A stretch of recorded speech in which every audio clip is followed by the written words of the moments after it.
I even get to the topic, I have a question. The question is, have you ever felt unlovable, undesirable, unworthy, unsuccessful? Okay, since we're saying ungodly. My God. And if any of them things, or even you can think of some things that you say, God gave it to me like this. He said, and I promise you, it's going to all tie together. He said, "Have you ever been playing either a card game, basketball, pickup, football, so any kind of game, and everybody you chose on your team was a person that you felt like their strategy, their strength can help you win?" Mm-hmm. What God says, if you ever felt like you was unlovable, unworthy, undesirable, unsuccessful, ungodly, He told me to tell you, He still chose us. And that's what we're going to talk about today. Amen. God chose us. In 1 Peter chapter 2, the verse I want to get to, I'm going to just kind of give you a short summary of. From 1 to 8, it was talking about more or less us giving our life to Christ and being babes in it, and Jesus being the cornerstone. And if you don't choose Him, that cornerstone will actually be a stumbling block, or you can have a stumbling block in your path. But the verse that I want to get to, because God said He chose us, is verse 9. And you never start off by a sentence by saying but in this verse, it actually starts off. It said, "But you are a chosen race, a royal priesthood, a dedicated nation, God's own purchase, special people, that you may set forth the wonderful deeds and display the virtue and perfections of Him who called you out of darkness into His marvelous light." And like I said, when I was thinking about this, I did the most things that most human beings do. I try to think of it in my own mind on how to grasp hold of what God was saying. First of all, I said, God, break down this generation thing for me, because in the natural sense, we say me and my siblings is one generation. Our children is another generation. But God said, that's true in a sense. But this generation I'm talking about is different. He said this generation doesn't has an age barrier or a time frame type of. He says once you become into the family of faith, allowing God to be your father, it doesn't matter what age, what creed, we're all in the same generation. He said what, and I said what? Okay, what generation is that? He said we're blessed, we're prosperous. We live above only. Any failure that we can even think about is already nailed to the cross. And I said, okay. He said, think about it like this. I say a royal priesthood because our Father is the King. And we are a royalty. So no good thing shall we lack. No good thing shall we not have. God said, I already took care of all the excuses. I took care of all of the things that we can say that would hinder us. And matter of fact, He said, in spite of your shortcomings, I still chose you. He said, because the thing about it is, I don't need you to be a winner in your own eyesight for me to choose you. Because the thing about it is, and He broke this down to me like this. He said, a lot of times, if we are successful without Christ, it becomes I did it, I had, and He said the very first letter in idol is I. We become our own idol. If we choose ourselves over God, we become our own idol. Mm-hmm. I bought the house, I bought the car, I bought this, I did that, I'm successful, I made this. But the thing about it is, the very breath that we breathe, we didn't make our own self. Mm-hmm. It's God. Try to breathe without God's help. I promise you, I'll wait. And let's see the end result of that. Let's see you wake yourself up in the morning And I know we say it's the alarm clock, but wake yourself up in the morning without God's touch. Mm-hmm. But in spite of our shortcomings, in spite of our failures, in spite of our past, God said, I still chose you. But then he said this too. He said, just because I choose you doesn't mean you chose me. Mm. But he said, because I chose you, I give you the opportunity to accept or reject me. My God. Let me show y'all an example. It's just like a marriage. If I ask my wife, before she was my wife, I said, will you marry me? No. She said no. But think about this like this. That's the way we are with God sometimes. Because she said no, there is no relationship. There's no engagement. But once she says yes, therefore it's an engagement. There's a relationship. And that's the way it is with God.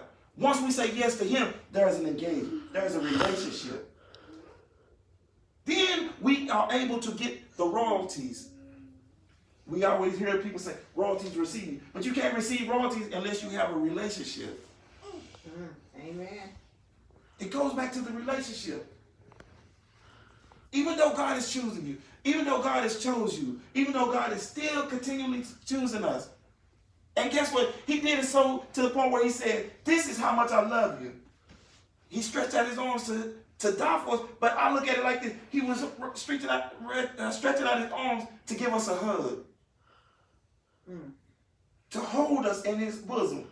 To show us that he cares for us. To show us that he loves us. To show us that he has our back. Even when the world turns their back against us. Even when the world says you're no good. Even when the world says you're not worth anything. God says, see yourself like I see you. Mm-hmm. I see you blessed. I see you successful. I see you prosperous. But even if you don't see it yet, God still chooses us. Amen. Amen. You might say, I didn't quite make everything I wanted to be. I don't look a certain way. I don't feel a certain way. I'm not a certain body type. I'm not a certain this. I'm not in the bracket of being money-wise or whatever. But God said, it's not about that. Mm-hmm. It's about my love for you, first and foremost. Yes. That's why I choose you, because I love you.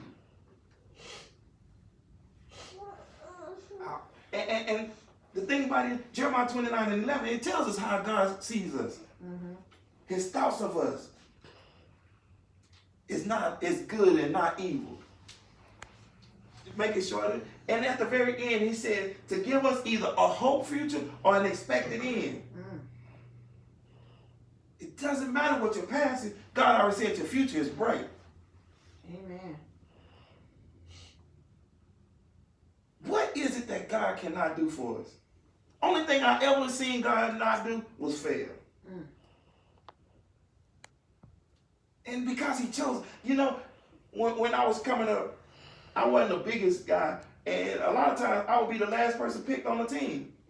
Because the appearance says he wasn't no good in basketball. Appearance say he wasn't no good in football. Appearance say man looks on the outer. God looks on the heart. Mm-hmm. God looks beyond what it looks like to us. And he said, I chose you. I choose you. You are a chosen generation. Royal priesthood. Live like you're a royal priesthood. Not that we're better, but we're different. Right. But it has to become a relationship also. He chose us, so therefore, naturally, we should choose him. That's what we should say. But I know we have those hang-ups of, God, I messed up. I can't, because of my past, I used to be an alcoholic. I used to smoke weed. I used to do. It doesn't matter what your past was or is. That's exactly what it is. It's your past. That's right. So we got to understand that God, in spite of us, in spite of me, he chose me. Amen. Thank you, Jesus. That's something to think about every day. This is the day that the Lord has made. Guess what? He chose to wake me up. Thank you, God. He chose us. Not to be hidden, but the thing about it is, he wants us to be the light for him. Mm-hmm.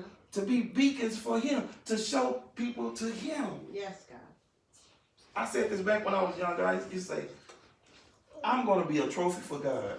And what I meant when I used to say that, that means I want to be on display. I want to be used by God. And since God chose us, since he choosing us, daily he choosing us. He's giving us the opportunity to be in his presence, to be in his love, to care for us. No good thing shall we lack. Whether it be material things, spiritual things. No good thing shall we lack. Why? Because we are of the royal blood. We are of the royal priesthood. Because he chose us, a chosen generation. Yes. And we can make up excuses. We say, God, I don't have the money that I want to have. But he still chose. God, I made some mistakes, but I still choose you. God, I lied yesterday. I still choose you. Yes. God, I cheated yesterday. I still choose you. God, I had shortcomings yesterday. I still choose. God, even this morning, I had a thought that I shouldn't. I still choose you. Amen. God, my family wasn't this. I still choose you. God, my family wasn't here for me. I still choose you. God, my friends turned their backs on me. I still choose you. God, I don't pray to you like I still choose you. What excuse can you make? No matter what the excuse is, God is saying, I still choose you. And it's in spite of, keep saying, it's in spite of our shortcomings, he still chooses us. Yes, yes.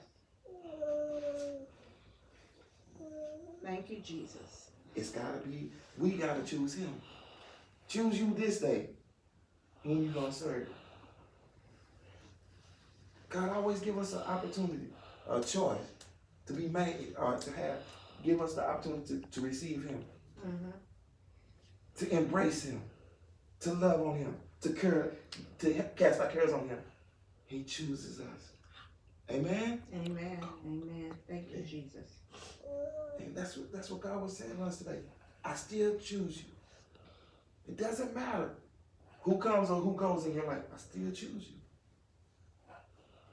But it's up to us to accept it, to embrace God. His choice. We are his chosen generation. We are his choice. You know, I look at it like this. When we go to the grocery store and we want to get, certain things we want to eat. We don't want to get just whatever. We want to get the best. And that's the way God sees us. He sees us as our best. Not the playboy, the trash talker, the whatever. How we see ourselves. God don't see us like that. Mm-hmm. He sees the best in us. Yes. Thank you, Jesus. And that's what he wants us to see. Look through his eyes. Sometimes get up and say, God, I want to see me like you see me. Mm. Yes, God. Because the thing about it is, sometimes when I look in the mirror, I see broken pieces. I see hurt. I see deceit. I see failure. But God, what do you see? I see a champion. Yes, God. I see a winner. I see an overcomer. Amen? Amen. Amen. That's what God would say for us today, people. Thank you, Jesus. Take that this week. Every day you get up and you walk past that mirror, you say, God, I see me like you see me. I see a champion. I see a winner. I see an overcomer.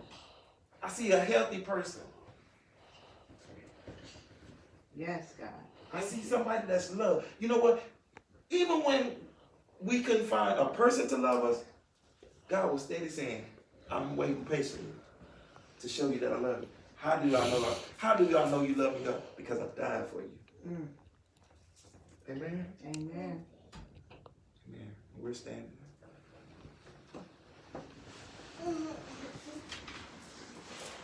Thank you, Jesus.